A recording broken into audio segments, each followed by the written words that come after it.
जय श्री कृष्णा। आइए सुनते हैं सुंदरकांड का छठा अध्याय।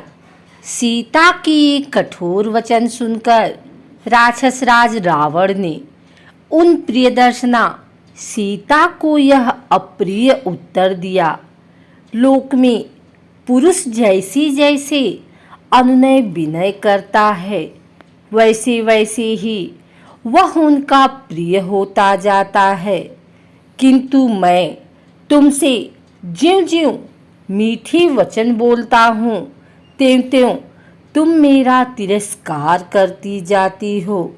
तुम्हारे प्रति जो मेरा प्रेम उत्पन्न हो गया है, वही मेरे क्रोध को रोक रहा है। हे सम्मुखी, यही कारण है कि बद्ध और तिरस्कार के योग्य होने पर भी मैं तुम्हारा वध नहीं कर रहा हूँ। मिथिलेश कुमारी, तुम मुझसे जैसी जैसे कठोर बातें कह रही हो, उनके प्रतिकार में तुम्हें कठोर प्राणदंड देना ही उचित है। हे सुंदरी, मैंने तुम्हारे लिए जो अवधि नियुक्त की है, उसके अनुसार मुझे 2 महीने और प्रतीक्षा करनी है। तत्पश्चात तुम्हें मेरी सैया पर आना ही होगा।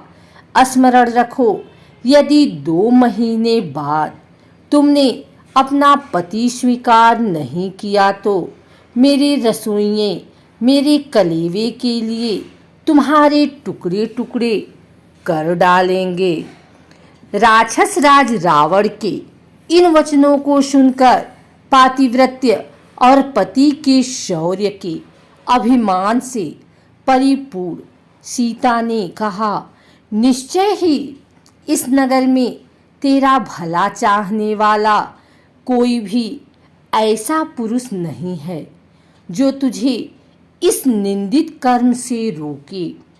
नीच राक्षस, तूने अमित तेजस्वी श्री राम की भार्या से जो पाप की बात कही है, उसके परिणाम स्वरूप दंड से तू कहाँ जाकर छुटकारा पाएगा।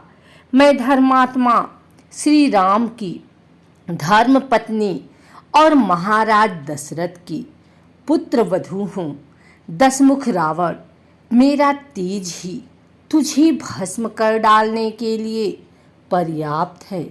केवल श्री राम की आज्ञा न होने से और अपनी तपस्या को सुरक्षित रखने के विचार से मैं तुझे भस्म नहीं कर रही हूँ।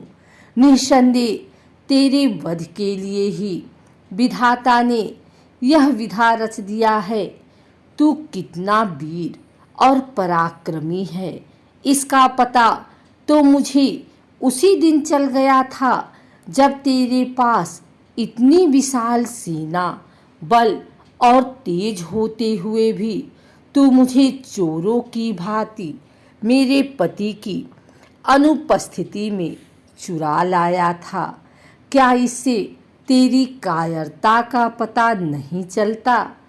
सीता के मुख से ऐसे अप्रत्याशित एवं अपमानजनक वचन सुनकर रावण का संपूर्ण शरीर क्रोध से थर थर कांपने लगा। उसके नेत्रों से अंगारे बरसने लगे।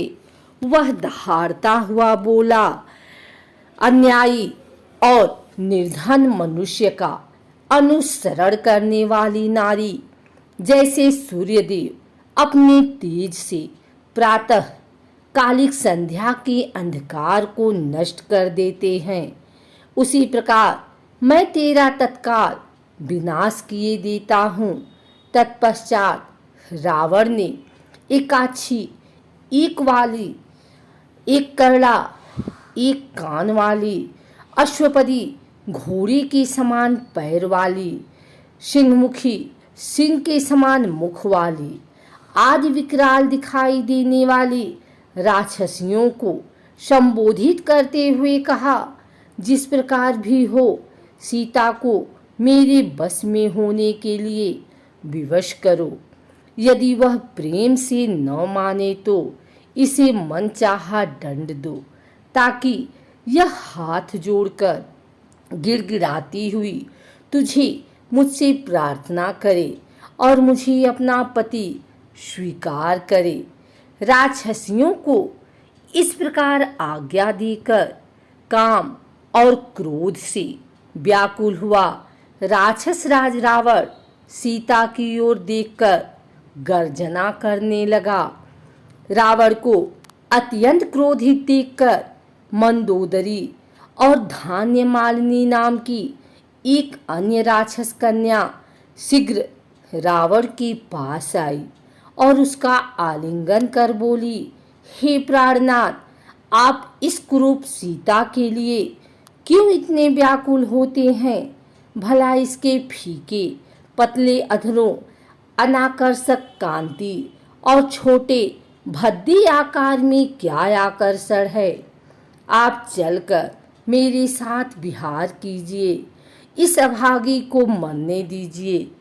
इसके ऐसे भाग्य कहाँ जो आप जैसे अपूर्व, बलिष्ठ, अद्भुत पराक्रमी, तीनों लोकों के विजेता के साथ रमण सुख प्राप्त कर सके। नाथ, जो स्त्री आपको नहीं चाहती उसके पीछे उन्मत्त की भांति दौड़ने से क्या लाभ? इससे तो व्यर्थ ही मन को दुख होता है। जब उन राक्षसियों ने ऐसा कहा और उसे दूसरी ओर हटा ले गई तो मेघ के समान काला और बलवान राक्षस रावण जोर जोर से हंसता हुआ अपने भव्य प्रसाद की ओर चल पड़ा।